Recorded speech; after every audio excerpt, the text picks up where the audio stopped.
안녕하세요. 박준영 국악원 안국고 담당 오수진입니다. 자, 이번에 이렇게 영상을 찍게 된 거는 일단 이번 시험 궁금하실 것 같고 1학기 어땠는지, 이런 방 어떤지, 그리고 2학기 대비는 어떻게 할 건지 이런 것들도 한번 말씀드리려고 영상을 켜게 됐어요. 그러면 일단 이번 시험부터 먼저 얘기를 한번 해볼게요. 자, 이번 시험 같은 경우에는 작년 기말고사랑 문항수나 시험 범위는 비슷비슷합니다.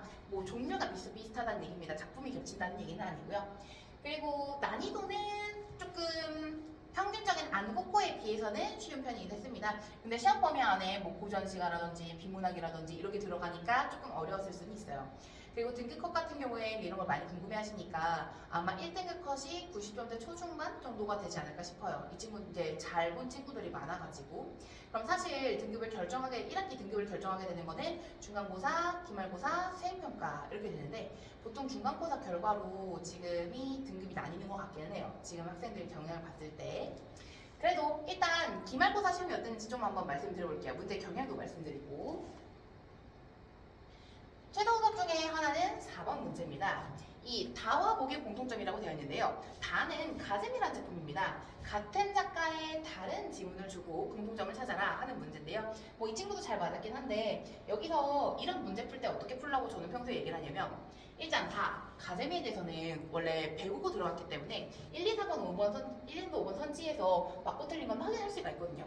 그래서 이런 걸로 먼저 내가 아는 걸로 5개 중에서 답을 좀 줄여내고 그 다음에 나머지 가지고 이 작품을 해석해봐라 라고 얘기를 합니다. 그러면은 오답률을 좀 더 낮출 수 있죠. 그런 식으로 연습을 해서 이 친구도 그렇게 풀었던 것 같아요. 근데 이런 거는 사실은 한두 번 한다고 되는 건 아니고 평상시 연습이 많이 필요합니다. 그래서 여름방학 때 이런 외부 지문 시일 같은 것들을 많이 읽어보고 연습하면서 적용하는 연습들도 많이 할 겁니다.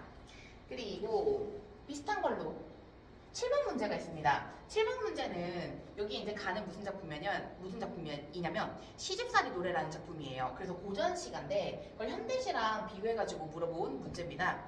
근데 솔직히 말씀드리면은 얘가 안국 기출이에요. 왜 기출이냐면 작년은 아니고요. 한 3년 전쯤에 이 우리 동네 구자명씨라는 작품하고 시집살이 노래가 같이 시험범위인 적이 있었어요. 그래서 우리 학원 다닌 학생들 같은 경우는 기출로 이미 그 문제를 한번 풀어보고 들어갔어가지고 이 문제가 어렵기는 하지만 그래도 우리 학원 학생들은 좀 나름 괜찮게 푼 것 같아요. 네. 네, 또 다음에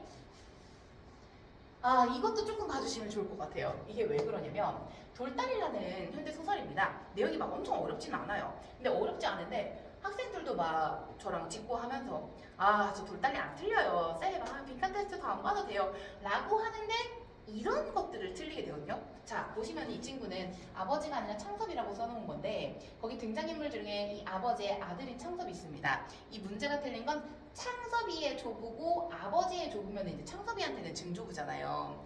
그런데 이런 것들을 놓치면은 틀리게 되는 거죠. 그래서 내용 자체의 문제가 아니라 내신 문제는 이런 것까지 다 봐야지 맞힐 수 있거든요. 그래서 어머님들께서 생각하실 때 우리 애는 공부도 열심히 하고 하는데 맨날 실수해서 틀렸다고 하는데 그게 무슨 실수냐 하면 아마 이런 실수일 겁니다. 보통은 그래요.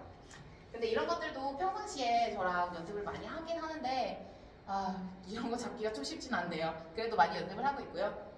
그리고 또 독서 지문입니다. 독서 지문 중에서 문제 하나인데 자, 이거 막 무슨 융선에서 뭐가 빛이 어쩌고 저쩌고 이런 거 하나하나 다 비교하는 문제거든요. 그러니까 독서 지문이 이번에 막 엄청 막 보기까지 활용해서 어렵게 나온 건 아니지만 그 내용 자체가 좀 헷갈릴 것들이 많이 있어요. 뭐가 접촉면에 닿으면은 빛의 세기는 어디가 크고 작고 막 이런 것들까지 다 정리를 세세하게 하고 들어갔어야지 이 문제를 맞힐 수 있었을 거거든요. 근데 2학기 땐 얘보다 조금 더 어렵게 출제되긴 할 겁니다. 그래서 여름방학 때 독서지문 읽기 연습도 당연히 할 거예요. 왜냐면 1년 내내 독서지문하고 또 같이 갈 거거든요. 그리고 마지막으로는 문법입니다. 그 문법에서 아마 이번에 조금 틀렸다고 하면 문법에서 틀린 친구들이 조금 있을 겁니다. 근데 문법 연습을 저희가 굉장히 많이 했어요. 이번에 내신 대비를 8주를 했는데요. 그 8주 중에서 절반은 거의 문법에 쓴 것 같아요. 그래서 팀 친구들이 대처를 잘했고, 그리고 문제도 보시면 보기에 문법 개념들을 엄청 많이 설명을 줬어요. 그래서 원래는 이렇게까지 설명 주진 않거든요. 그런데 이번에는 중간고사 때 너무 어렵다는 말들이 많았어가지고 다른 문법 개념들에 대해서도 보기로 많이 제시를 해주셨어요. 그래서 그걸 가지고 문제를 풀어나가는 거라서 문법도 그냥 내용 자체가 어려운 거지 안국고 평균 문법 문제 수준에 비해서는 조금 쉽게 출제된 편이긴 했습니다. 자, 그러면은 이제 2학기 대비는 어떻게 할 거냐. 네, 2학기 대비는 일단은 문법 준비를 또 할 겁니다. 이게 1학기 중간고사 또 문법 어려웠거든요. 지금이 조금 쉬웠던 거고, 그럼 2학기에는 한글 맞춤법에 띄어쓰기 같은 것들도 들어가요. 띄어쓰기 너무 어렵죠. 사실 저도 헷갈리는 부분이 당연히 있습니다. 근데 그게 문제로 나오게 되면 어려운데, 그 문법 기본기나 개념 같은 게 반드시 필요해요.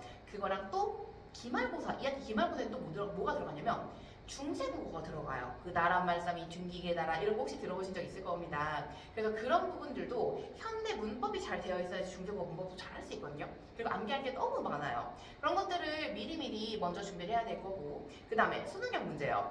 사실 중간고사는 제가 뭐 따로 영상 찍진 않았지만 수능형 문제가 굉장히 많이 나왔어요. 2학기 때도 마찬가지일 거거든요.